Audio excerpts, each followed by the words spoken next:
Bonjour Marjorie, Bonjour Ludivine, je suis très heureuse de t'accueillir pour cette émission Le leadership et vous. Merci d'avoir accepté mon invitation. avec joie. Alors toi Marjorie, tu es experte en reconversion professionnelle. Dessine-moi une carrière, je crois que c'est le nom de ta première société, c'est bien ça? Exactement, c'est une partie de mon activité puisque j'ai aussi l'accompagnement des femmes entrepreneurs dans l'autre partie de mon activité. Oui, c'est ça. Alors nous, on s'est connus justement parce que à l'époque, quand moi je suis sortie du milieu du salariat, tu étais donc destinée, en tout cas, c'est comme ça que moi j'avais perçu les choses, c'est que tu voulais, tu avais à cœur d'aider les femmes à se dessiner une nouvelle activité professionnelle ou en tout cas une entreprise à leur image. Exactement, c'est comme ça que mon activité a démarré en 2013. Lorsque je l'ai créée, ma mission était d'accompagner les reconversions des femmes, pas n'importe quelle reconversion, les reconversions que je nomme radicales, hein, pour vraiment quitter un job qui ne fait plus sens, qui n'est plus aligné, et donc pour aller vers autre chose de différent, et animer vers la vocation, la notion de vocation professionnelle, donc les aider à trouver leur vocation professionnelle et la décliner en un nouveau métier, un nouveau projet professionnel beaucoup plus aligné. C'est effectivement ce par quoi j'ai commencé. Et c'est pour ça que moi, en 2015, je te rencontre parce que justement, je quitte ma carrière de manager de réseau, de cadre commercial dans l'immobilier d'affaires et d'investissement. Et justement, j'ai envie, j'ai à cœur de m'investir dans quelque chose qui m'anime et qui fait sens. Donc, c'était vraiment une très belle rencontre, ma plus belle rencontre même, je pense, de 2015.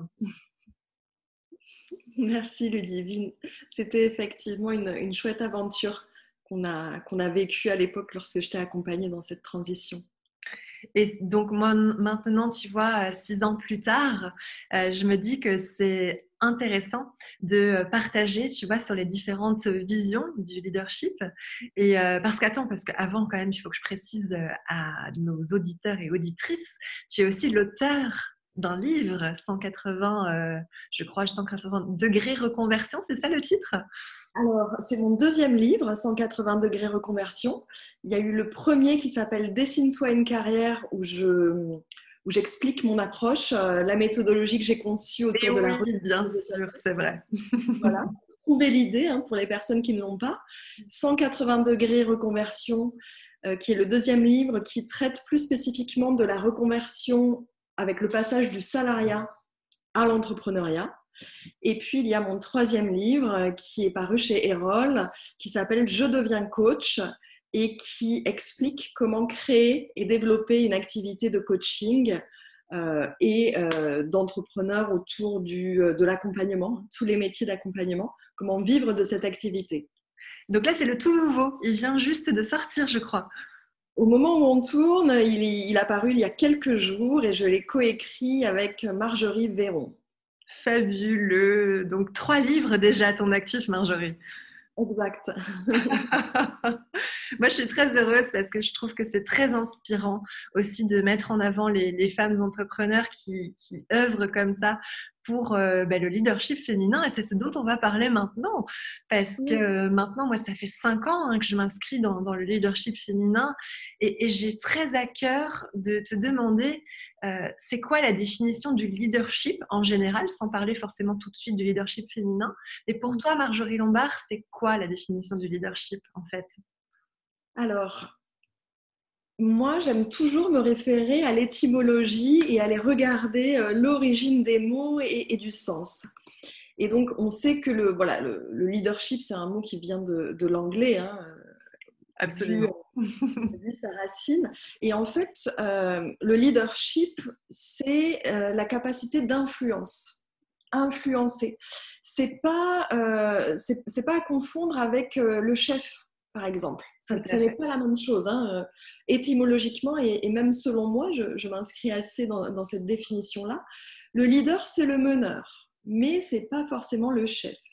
Donc, c'est la personne qui va attirer d'autres personnes à elle parce qu'elle a une vision particulière, une conception du monde ou des idées novatrices.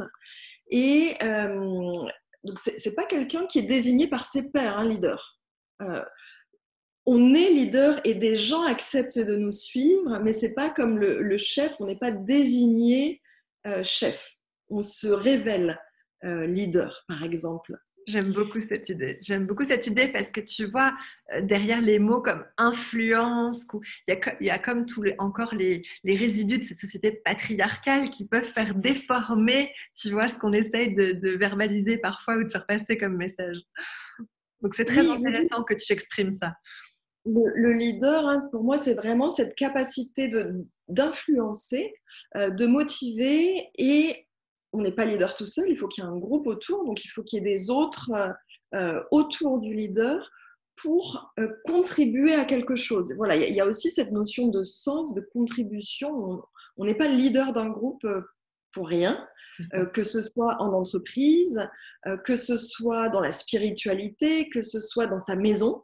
Mais en tous les cas, il y a des autres personnes derrière nous qu'on va être capable de mener, hein, de mener dans une direction, dans un but.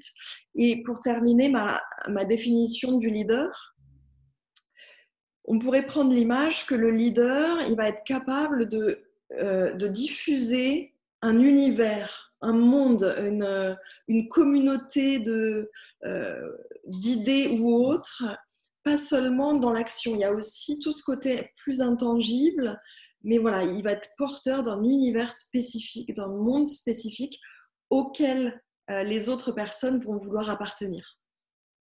Oui, c'est vraiment, je partage vraiment tous les mots que tu viens d'employer parce que tu vois, depuis 5 ans, moi j'ai toujours la même définition qui est la définition que je porte avec mon cœur, avec mon âme, et qui est justement l'art d'impacter positivement les autres par notre exemplarité, notre univers et puis notre authenticité aussi. Et pour fédérer justement autour d'une même vision, tu vois. Donc, je suis très heureuse que tu nous partages aujourd'hui ta définition parce que je pense qu'il y a autant de définitions que d'êtres qui en parlent sur cette terre. Et j'adore la richesse de la complémentarité et la diversité qu'on peut afficher quand on exprime comme ça, chacun, chacune, cette vision du leadership que l'on a pour soi et au travers des autres. Alors, tu sais, Il y a, je pense, un fond commun, parce que le leadership est quelque chose d'assez spécifique, mais après, comme il s'agit de l'incarner, chaque personne, chaque leader va y apporter sa touche, sa spécificité et sa singularité. je suis vraiment d'accord avec toi. Et tu sais, quand j'ai créé ce programme de coaching qui s'appelle Confiance et Leadership, justement, où j'accompagne des femmes qui sont dirigeantes ou managers ou entrepreneurs, je les accompagne sur 4 mois dans un processus qui est un processus assez puissant personnellement et professionnellement, parce que justement, j'aime aussi mettre la puissance personnelle au profit de la croissance professionnelle. Et du coup, j'exprime en fait qu'on peut aussi s'épanouir avec un maximum de sérénité, même quand on est une femme avec un poste à responsabilité. Et j'ai envie que tu puisses me dire si, pour toi, il y a une différence dans la manière de développer son leadership chez les hommes et chez les femmes. Alors, mon avis va être biaisé puisque je n'accompagne que les femmes comme toi. Donc, je ne vois pas de l'intérieur ce que vivent les hommes leaders, puisque je ne les accompagne pas. En revanche, je peux avoir un avis de l'extérieur. Et dans le monde dans lequel on vit aujourd'hui, il y a plus d'hommes leaders que de femmes leaders. Et ce qui est le plus courant, c'est ce côté masculin, que ce soit un homme ou une femme d'ailleurs, mais ce côté assez masculin du leader qui est plutôt euh, dans la force, dans la puissance, dans le charisme. C'est dit avec aucun jugement parce que de toute façon, on en a besoin. Bien sûr. Mais ce que j'observe, ça va être des leaders plutôt yang, hein, plutôt masculin affirmé. Ceci dit, il y a également des femmes leaders qui ont ce côté très yang et on voit de plus en plus apparaître de nouvelles formes de leadership. Donc, toi, c'est le leadership humaniste. On parle aussi de leadership éclairé, spirituel et autres. Conscient, voilà. C'est vrai qu'il y a Voilà. aujourd'hui de Il y a leadership. de plus en plus de nouvelles façons d'être leader qui vont développer un peu plus de sensibilité, un peu plus de côté, de dimension féminine au sens de yin, donc avec plus de souplesse, de vulnérabilité par exemple. Donc ce sont des nouvelles façons de l'idée qu'on voit apparaître. C'est très intéressant ce que tu partages parce que je parle souvent de la polarité masculine et de la polarité féminine dans les différences que je peux moi voir à mon niveau parce qu'il y a deux facettes dans mon activité. Il y a la facette en effet coaching dédiée aux femmes entrepreneurs et managers, mais il y a aussi la facette où j'interviens dans les entreprises face à des individus qui sont des hommes ou des femmes dans le domaine de la confiance et du management un peu plus humaniste justement. Et donc, on parle beaucoup de soft skills, de qualités humaines et relationnelles dans ces conférences ou dans ces formations. Et en fait, je me rends compte que, en effet, ces polarités, féminines ou masculines, qu'on soit un homme ou une femme, on a plus ou moins développé les deux, hein, ou alors plus l'une que l'autre. Et merci du coup d'appuyer sur le côté yin et le côté yang, parce que je pense fondamentalement que on n'est pas un leader masculin comme on est une femme leader et qu'on a le droit tous d'œuvrer à notre niveau avec notre sensibilité et ce qui nous appartient. L'intérêt étant, je trouve, pour une femme leader, de ne pas vouloir à tout prix imiter l'homme leader. Et c'est ce à quoi j'étais confrontée moi-même quand j'étais cadre commercial, puisque je naviguais dans un milieu essentiellement masculin. Et du coup, c'était très intéressant de pouvoir m'analyser, tu vois, quand je voulais absolument faire comme les hommes, j'y arrivais pas, c'était perdu d'avance. Où finalement, j'arrivais à me perdre dans ce côté leader parce que j'essayais d'appartenir à un modèle qui n'était tout simplement pas moi. Est-ce que ça, toi, tu le sens auprès des femmes que tu accompagnes parfois? De toute façon, avant d'être un leader, on est une personne. Donc, avant de distinguer leadership féminin ou masculin, je voudrais voilà, juste adresser cela parce que ça paraît évident, mais en tant que personne, on va devoir trouver notre propre style de leadership. Et dès lors qu'on va vouloir porter un masque, comme ce que tu décrivais, tu voulais imiter les collègues masculins par exemple, dès lors qu'on va porter un masque, quel qu'il soit, on n'est plus leader en fait, on perd notre essence de leader. Exactement. Donc, il peut effectivement arriver que des femmes, notamment dans de grandes entreprises, on le voit moins dans le milieu de l'entrepreneuriat classique, mais dans le milieu des grandes entreprises et du corporate, il va y avoir des femmes qui vont imiter par besoin d'appartenance à un groupe. Donc elles vont imiter, c'est très malheureux parce qu'elles se privent de leur qualité et elles privent leurs homologues masculins des qualités qui sont masquées et vice-versa. Donc c'est effectivement quelque chose que j'observe, mais surtout chez les grandes entreprises, avec des femmes à très très forte responsabilité, surtout si elles sont dans un milieu masculin. Parce qu'après, il y a d'autres entreprises beaucoup plus mixtes où on voit d'autres répartitions d'équilibre. Et concernant l'approche des polarités, je ne l'ai pas signalé, mais j'ai une approche holistique.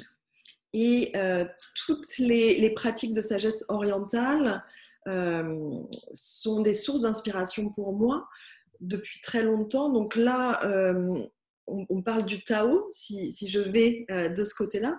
Et le Tao est l'union des polarités, mais c'est la même chose en alchimie, par exemple. On est dans l'union des polarités. Donc c'est une dimension c'est une grille de lecture que j'ai toujours, moi, sous les yeux.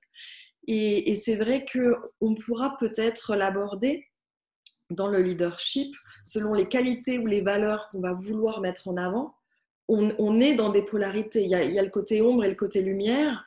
Et un leader accompli, selon moi, évidemment, va diffuser sa lumière, mais doit aussi regarder ses propres ombres et les accepter pour être encore un meilleur leader.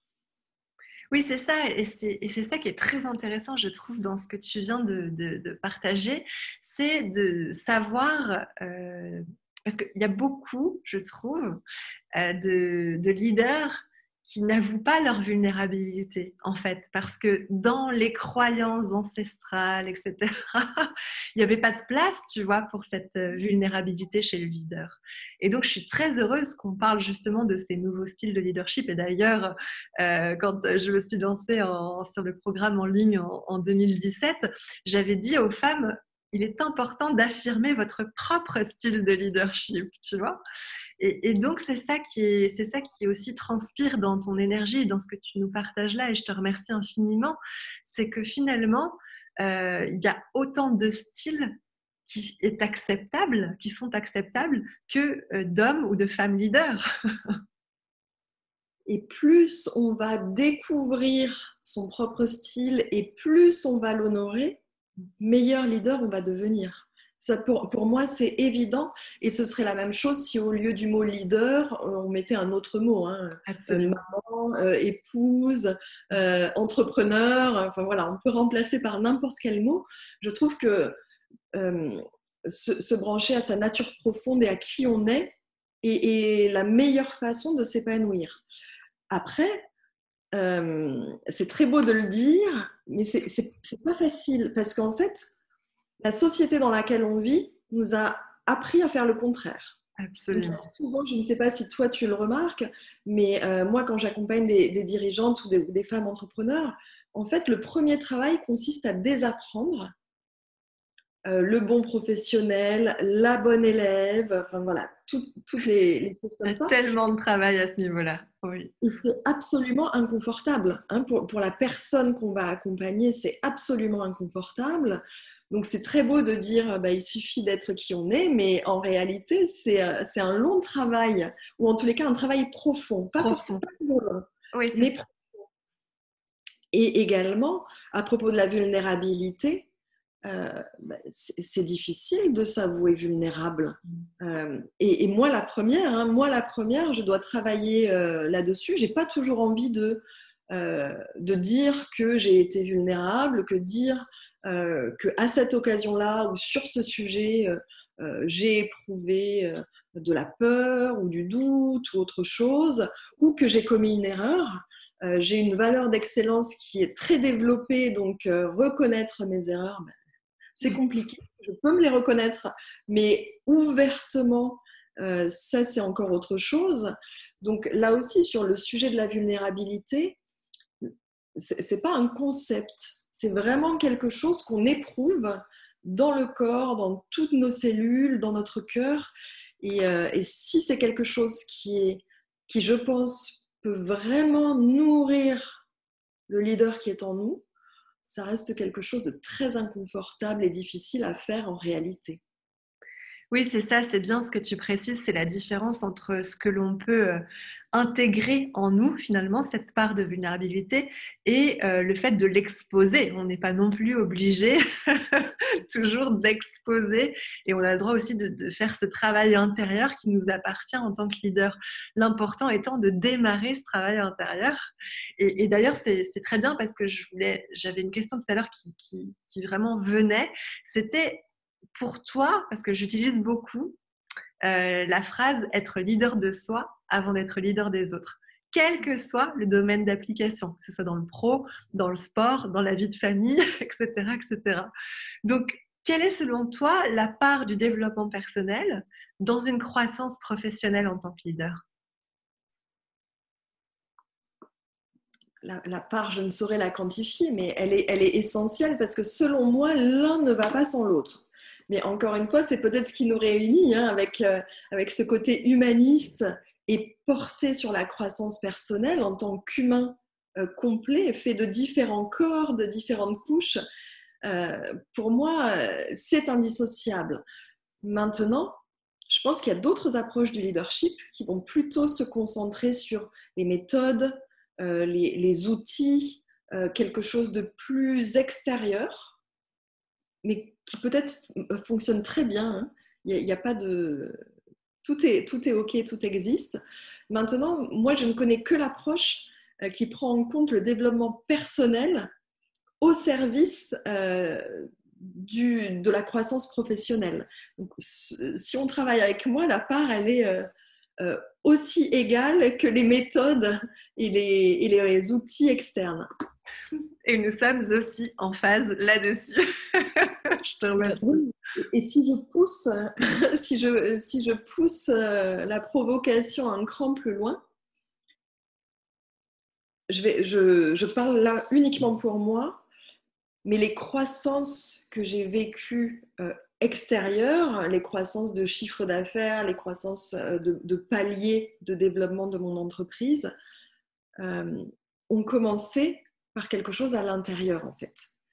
Parce qu'il y a eu des moments où je cherchais la croissance et donc j'appliquais des outils, des méthodes, des trucs qui marchent à tous les coups. Et T'écoutes oui, les coups parfaitement à la lettre. à la lettre. Je suis une bonne élève, donc j'applique. Voilà, nous avons le même syndrome. Exactement. En revanche, moi, ça ne marchait pas. Si l'intérieur n'était pas débloqué, j'avais beau investir des milliers sur un consultant qui allait m'apprendre le dernier tunnel de vente à la mode, parfois il y avait zéro, et c'est très frustrant, hein, il y avait zéro résultat, même pour le consultant qui ne comprenait pas ce qui lui arrivait, parce qu'il n'avait jamais eu ce cas. Et en même temps, il y a eu d'autres fois où je faisais le travail intérieur, quel que soit l'outil, l'approche qu'on met dessus, ou même parfois mon travail intérieur, c'était de faire une pause, donc de ne rien faire, et il y avait les résultats. Donc c'est absolument fou pour l'esprit rationnel. Et donc si je pousse un cran plus loin la provocation, il n'y a pas de croissance extérieure ou de résultats extérieurs en développement si la croissance intérieure ne s'est pas faite. Voilà, c'est exactement ma vision des choses et je suis très heureuse que tu que tu la verbalises avec tes mots, avec ton énergie. C'est toujours très porteur, je trouve. Et alors, pour ceux et celles qui nous regardent, parce qu'il y a autant des hommes que des femmes sur ma chaîne YouTube, quelles seraient à toi, quelles seraient tes trois clés, allez, on va dire trois clés, pour développer son leadership selon ta définition à toi, Marjorie? Est-ce que tu aurais comme ça trois, mais ça peut être deux hein, à partir du moment où voilà, on est là dans le partage La première clé, ce serait vraiment de développer une connaissance aiguë de soi. Aiguë. C'est-à-dire que si on est déjà leader, on a une connaissance de nous. Mais pour passer un cran, voilà, je mets l'accent sur le mot aigu, c'est-à-dire aller encore plus loin que ce qu'on sait sur nous. Parce que ça va nous permettre de trouver de nouvelles facettes qui vont nous permettre d'être encore meilleurs leaders. La deuxième clé que j'aurais envie de partager, c'est le courage. Parce qu'on en a besoin tous les jours en tant que leader, que ce soit du courage d'agir, du courage d'avoir une conversation inconfortable avec quelqu'un, quel que soit ce quelqu'un, parce que on peut avoir tendance à ne voir le leader que comme quelque chose de super. Alors, bien sûr, ça l'est, mais comme toute chose dans ce monde, il n'y a pas que ça. Et moi, j'aime toujours avoir une vue un peu plus haute, un peu moins superficielle de ce qu'il se passe. Et donc, je pense que le courage de prendre des décisions difficiles, d'avoir des conversations inconfortables, d'agir dans une direction qui n'est pas celle attendue par le groupe, ça, on en a vraiment besoin. Donc, je pense que c'est une clé importante à partager. Et la troisième clé que je pourrais adresser, c'est, j'en ai parlé un peu plus tôt, c'est aller regarder ses ombres. Alors, c'est difficile d'y aller seul, aller regarder ses ombres. Autant les deux premières étapes, seul, on peut faire. on peut y aller, oui. Là, les ombres, comme généralement elles sont dans l'ombre, on n'a pas envie de les voir. C'est un peu plus difficile de le faire seul. Mais voilà, d'une façon ou d'une autre, aller regarder nos propres ombres, mais sans les rejeter. Vraiment en les prenant avec nous, hein, presque en les chérissant, parce que c'est de ces parts d'ombre qu'on va grandir encore plus. Oui, et puis aujourd'hui, il existe suffisamment de thérapeutes, de coachs, peu importe, on trouvera en fonction de nos aspirations et de nos élans un bon interlocuteur pour nous y accompagner. Parce que comme tu le dis, il y a des choses qu'on peut faire soi-même, il y a des choses où il faut accepter de demander de l'aide. Et on peut être un leader et oser demander de l'aide. Ça aussi, c'est une croyance limitante parfois. Je pense que les plus grands leaders ne sont pas seuls, de toute façon. Ils sont très bien accompagnés. Ils ont leur team, hein. Comme si on pense à un champion d'une activité sportive ou artistique, le champion, il n'arrive pas là où il est seul. Clairement pas. Donc, il a toute une team autour de lui. Et je pense que les grands leaders, et grands pas par la taille, pas par la quantité, mais par leur qualité de rayonnance, je ne sais pas si on peut dire comme ça, mais voilà, de ce qu'ils rayonnent, grands quantitativement, euh, sont accompagnés. Oui, c'est ça, c'est pas forcément le nombre de médailles, hein, c'est plutôt Non. aussi voilà, ce qu'on ressent quand on les voit et comment ils nous font vibrer. Et c'est ça que j'aime beaucoup aussi chez les entrepreneurs, en tout cas qui m'inspirent. C'est ça, c'est que je ressens aussi leur qualité de cœur. Et tu parlais du courage en seconde clé, et je te remercie parce que toi qui aimes bien l'étymologie, on sait que courage, ça vient aussi de cœur, hein, et je crois que toi comme moi, on aime travailler avec le cœur. Et aujourd'hui, c'est vrai que toutes les femmes, en tout cas qui viennent à moi, sont des femmes qui veulent être un leader dans le cœur et rejoindre l'esprit et le cœur pour œuvrer, pour contribuer. Est-ce que c'est pas ce qu'il y a de plus beau? Et oui, et c'est là où on peut parler du leadership au féminin. Alors, en fait, peut-être il faudrait trouver un autre mot un jour, puisque C'est ça, c'est pas une question de sexe, c'est vraiment une question d'énergie, hein, énergie. Oui. d'énergie féminine.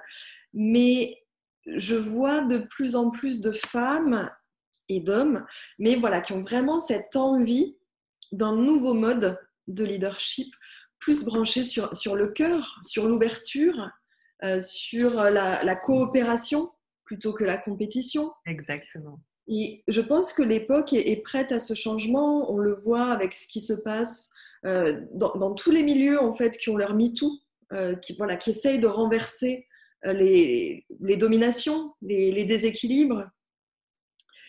Parce que en fait, euh, en tous les cas, moi, quand j'accompagne les femmes et quand je parle de leadership au féminin, je ne suis pas du tout dans la revendication, je ne suis pas du tout dans cette énergie-là. En revanche, je crois fermement que chacun et chacune a gagné de l'équilibre. Et donc, s'il y a plus de femmes ou plus d'hommes et de femmes qui portent des valeurs traditionnellement dites féminines, d'ouverture, de cœur, de coopération, tout en sachant être actif, coupant, puissant au moment où il y en a besoin, puisqu'on parlait des polarités, eh bien, je pense que le monde gagnerait et les répartitions hommes-femmes, tout le monde en fait gagnera si on arrive à avoir d'autres modes de leadership et si les femmes, puisque c'est beaucoup porté par les femmes aujourd'hui, mais pas seulement, hein, mais voilà, si les femmes ont cette envie-là, moi je suis plus dans ce soutien de faire émerger autre chose qui n'est pas, encore dans l'équilibre, parce que je pense que tout le monde a à gagner de cela. Et même les hommes, hein, vice-versa. Donc c'est pour ça que je ne suis pas du tout dans une position de revendication ou de prise de pouvoir, mais plutôt d'équilibre à nouveau. Je suis tellement d'accord et je crois que dans les deux grandes conférences que j'ai données sur un événement qui s'appelle La Fabrique du changement en lien avec l'innovation managériale, je parlais justement de cette richesse de l'équilibre, de cette complémentarité entre les polarités masculines et féminines et aussi ne pas incriminer ou en tout cas critiquer les hommes qui ont été à un moment donné chez Fayon aussi, parce qu'on leur a appris on leur a appris à être chez Fayon et qu'à un moment donné, on a eu besoin aussi de ces chez Fayon et que bah, ça s'est transmis de génération en génération et qu'à un moment donné, on n'est pas obligé d'être contre les hommes, au contraire, on peut être avec eux et travailler avec eux et aussi quelque part en leur montrant, parce que aussi la femme a sa place en tant enfin, dans l'exemplarité, de montrer qu'on peut être leader avec une qualité de relation qui est moins dans la compétition et moins dans le registre voilà, de performance à tout prix en oubliant l'accomplissement et le bien-être. Et d'ailleurs, il n'y a pas que des hommes qui ont été chez Fayon, hein. Il y a eu aussi des femmes qui ont Des adopté ce femmes, oui. comportement. On en parlait plutôt avec l'imitation, hein, l'imitation du modèle dominant. Exactement. Et évidemment, il n'est pas question de les critiquer ou autre, parce que voilà, ce qui a été, a été. En revanche, je pense que pour certains d'entre eux, ils ne savent pas non plus comment faire pour être différents. Donc il y a aussi un accompagnement, et le fait que tu ailles dans les entreprises pour diffuser ton message aide à cela, parce que je pense que certains ont bien envie d'être un leader différent, mais ne savent tout simplement pas comment s'y prendre. Et là, ils ont besoin voilà, qu'on désapprenne hein, ce que j'évoquais plus tôt, et qu'on leur montre comment être différent. Je pense qu'ils ont un grand besoin de cela, et les femmes également. Et qu'on y aille avec bienveillance. Et ça, il et elle le sentent de toute façon. C'est que quand à un moment donné, on met de côté notre tyran intérieur où on va se juger, on va se critiquer soi-même parce qu'on est parfois notre pire ennemi, hein, eh bien, c'est très... moi, je vois les switches qu'il peut y avoir. C'est vraiment très beau. Et aujourd'hui, il y a plein d'hommes qui me disent « Mais moi, les divines, j'assume mon côté féminin. » Et voilà, et c'est beau, et c'est bon, et ça fait du bien. Et moi, voilà, ça m'ouvre en tout cas à continuer encore et toujours plus à faire passer le message qu'il y a de beaux leaderships qui sont vraiment avec les couleurs de chacun hein, et de chacune. Et je trouve que c'est ça qui est formidable, c'est de s'autoriser à avoir chacun un style, chacun son propre style, et de pouvoir apprendre les uns des autres. C'est ça la richesse. C'est tellement gai, effectivement. Tu parles de style. C'est un mot qui me plaît beaucoup. Trouver son style vestimentaire, physique, de leader ou autre. Et lorsque j'étais plus jeune, j'ai vécu une année à Londres, en Angleterre. Et lorsque j'y suis arrivée, j'ai été frappée par la diversité des styles des personnes qui vivaient dans cette ville. C'était l'année 1999-2000. Et j'ai trouvé là-bas une diversité des couleurs, des apparences, des looks absolument incroyables que je ne voyais pas en France et dans ma ville de province. Et ça m'a vraiment marquée. J'avais déjà, je pense, le goût du style et que j'avais commencé à développer comme le font certains jeunes adultes. Mais là-bas, ça s'est vraiment marqué. Et c'est quelque chose que j'ai toujours gardé en tête. Et même aujourd'hui, finalement, on pourrait résumer ce que je fais en termes professionnels à aider les femmes que j'accompagne à trouver leur propre style, qu'il s'agisse d'un style de leader, d'un positionnement branding, d'un style de marketing ou autre. Voilà, ce mot vient de percuter quand tu l'as prononcé.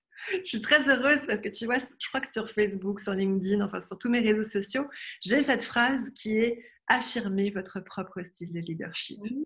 Et c'est ça. Et je te remercie pour vraiment ce merveilleux partage qu'on a eu aujourd'hui ensemble parce que voilà, on est tous ensemble en co-création, en coopération. Et moi, j'aime le co.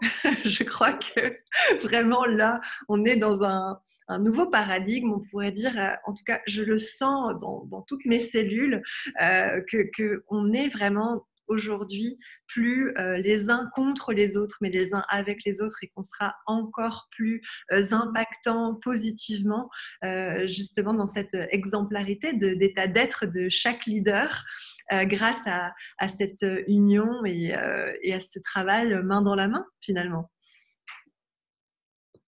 Absolument. C'est tellement plus riche d'avoir une palette de couleurs à disposition et aller dans la rue et voir des styles différents, des couleurs différentes ou dans les entreprises, voir des couleurs, des styles de leadership différents. c'est tellement plus gai. Si le monde, si on a été doté de couleurs dans ce monde, je pense que c'est la même chose avec la couleur du leader qui est en nous. C'est tellement plus beau d'avoir toutes ces variétés. C'est exactement ça. Je suis très, très, très heureuse de ce partage, Marjorie. Et évidemment, si les personnes qui ont regardé cette vidéo ou ma communauté sur les réseaux sociaux, si elles veulent te retrouver, comment est-ce qu'on retrouve Marjorie Lombard aujourd'hui? Alors, si vous êtes une entrepreneur ou une dirigeante qui voulait être accompagnée dans votre développement, c'est sur le site internet marjorie-lombard.com et également sur LinkedIn ou Instagram. Et si vous êtes plutôt en recherche de votre voie professionnelle et de reconversion, ce sera sur dessine-moi-une-carrière.com. Magnifique. Et puis, je mettrai, tu m'enverras les liens, Marjorie, si tu veux bien. Comme ça, je les mettrai sous la vidéo. Et comme ça, on n'aura plus qu'à cliquer pour aller vers l'un ou l'autre de tes deux sites. En tout cas, je te remercie infiniment pour ce temps que tu as consacré à l'émission Le Leadership et vous.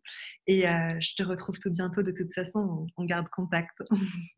Merci à toi, Ludivine. J'ai été très heureuse de pouvoir partager sur ce sujet. Merci de m'avoir invitée.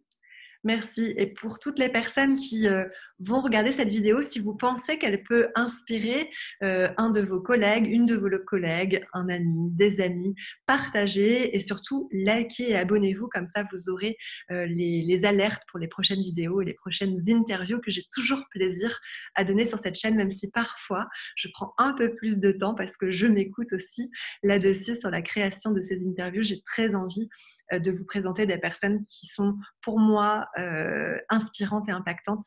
Donc elles sont triées sur le volet. Voilà, je vous souhaite à tous et à toutes de prendre bien soin de vous et au plaisir de partager en commentaire sous la vidéo ou sur un autre réseau social. À bientôt.